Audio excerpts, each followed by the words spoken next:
Next question second के बाद third question में देखिए क्या कह रहा है। कह रहा है find the angle between the lines whose direction ratios are A B C and B minus C C minus A minus B. तो एंगल बिटवीन द लाइंस पता करना है। तो आइए इसको भी हम लोग सॉल्व करते हैं थर्ड क्वेश्चन को। तो यहाँ पर सबसे पहले जो डायरेक्शन रेशियोज टू लाइंस के गिवन है उसको मैं लिख लेता हूँ। एक तो दिया हुआ है ए बी सी और दूसरा दिया हुआ है B minus C comma C minus A minus B are the direction ratios of two lines. तो कॉस थीटा क्या हो जाएगा, कॉस थीटा दोनों लाइन के बीच का एंगल अगर थीटा है, हम थीटा क्या है, the theta is the angle between two line.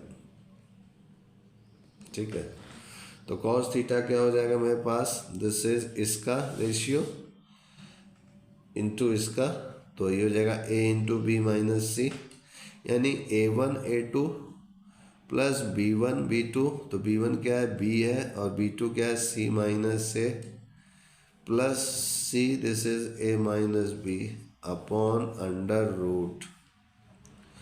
ये हो जाएगा मेरे पास, सबसे पहले इसका स्क्वायर लिख देता हूँ क्योंकि अंडर रूट काफ़ी बड़ा मैंने बना दिया है, और फिर उसका लिख दूंगा ए माइनस बी का स्क्वायर, फिर मल्टीप्लाई अंडर रूट इनके रेशियो, ए square B square C square. आगे मैं इसको अगर सॉल्व करूँ तो ये हो जाएगा ए बी माइनस ए सी, फिर ये हो जाएगा plus B C minus A B plus C A minus B C upon under root B minus C का whole square plus C minus A का whole square plus A minus B का whole square, A square B square C square. तो यहाँ से देखा जाए तो ये A B cancel, A C cancel, B C cancel, तो क्या हो गया, ज़ीरो हो गया ओवरऑल। तो this is equal to zero, therefore मैं यहाँ लिख दूंगा theta is equal to 90 degree. यही मेरा रिक्वायर्ड आंसर हो जाएगा।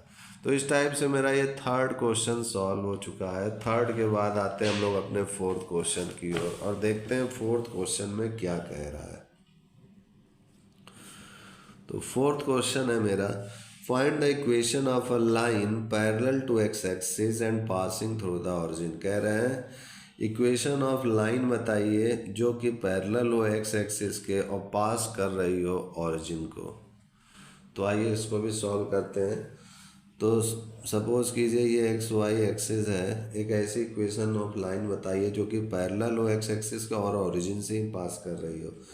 तो जाहिर सी बात है वो खुद इसी के ऊपर ही पास हो सकता है और तो कोई हो नहीं सकता। ठीक है, तो मैं इसको लिखूंगा, कैसे लिखूंगा, the line parallel to X axis and passing through the origin is x-axis itself. Therefore, equation of the line is क्या हो जाएगा, where y is equal to 0 और z is equal to 0। यहाँ मैं ये z एक्सिस भी बना देता हूँ। ठीक है, ये हो गया मेरा। तो इस टाइप से मेरा ये फोर्थ क्वेश्चन भी सॉल्व हो चुका है। फोर्थ के बाद देखिए फिफ्थ क्वेश्चन क्या कह रहा है। तो फिफ्थ क्वेश्चन मेरा है, if the coordinates of the points A B C D be given respectively then find the angle between the lines A B and C D. तो सबसे पहले मैं ए बी का डायरेक्शन रेशियो निकालूंगा, फिर C D का निकालूंगा और फिर उसके बाद एंगल निकालने का प्रयास करेंगे। ठीक है, तो सबसे पहले जितने गिवन पॉइंट्स हैं उनको मैं लिखना चाहूँगा। तो यहाँ गिवन पॉइंट्स क्या क्या हैं, गिवन पॉइंट्स आर, ये है मेरे पास, ए है 1 2 3 और बी है मेरे पास 4 5 7 और सी है मेरे पास -4 3 -6 और डी है मेरे पास 2 9 2। ये है मेरे पास तो डायरेक्शन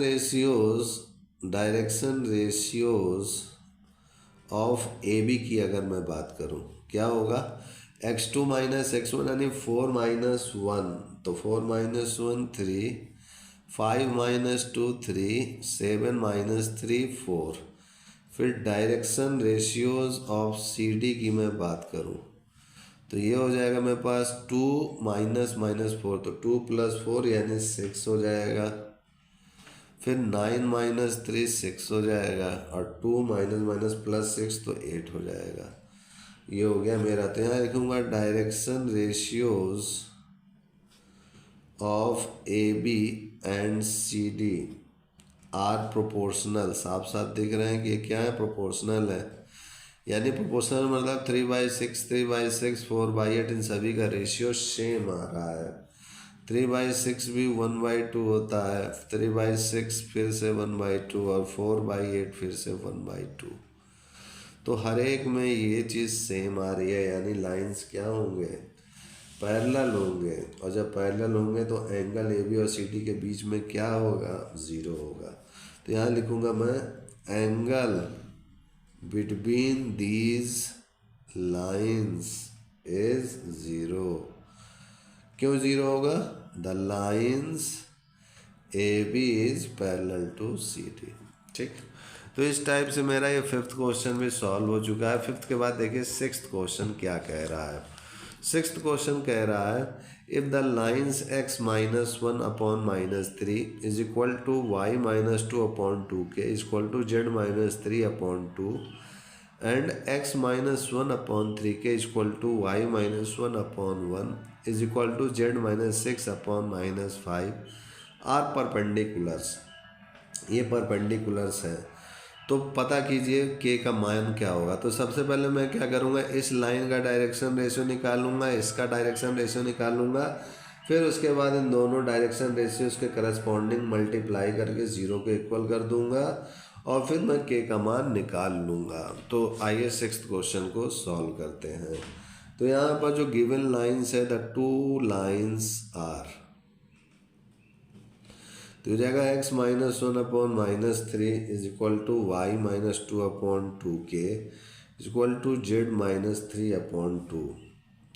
और दूसरी लाइन है मेरे पास x minus 1 upon 3k, Y minus 1 upon 1, z minus 6 upon minus 5। एक ये क्वेश्चन हो गया कि ये, तो यहाँ लिखूँगा the direction ratios of lines, इसको फर्स्ट लाइन मान लेता हूँ, इसको second, of lines first and second are, तो ये हो जाएगा -3 2k 2 एंड ये हो जाएगा 3k 1 माइनस 5। ठीक है, ये हो गया मेरा। तो यहाँ मैं लिखूँगा lines first and second are perpendicular to each other if a1 a2 plus b1 b2 plus c1 c2 is equal to 0। तो -3 इंटू 3k, फिर +2k इंटू 1, फिर +2 इंटू -5। इसको मैं सॉल्व करूँगा, तो ये -9k + 2k -10 is equal to 0।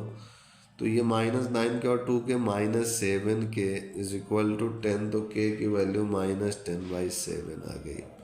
तो -10/7 आई है, यही आपका आंसर हो जाएगा। और इस टाइप से मेरा ये 6th क्वेश्चन में सॉल्व हो चुका है। तो आज के लिए इतना ही मित्रों, तब तक के लिए जय गुरुदेव, जय Shri Ram, and I will see you next time.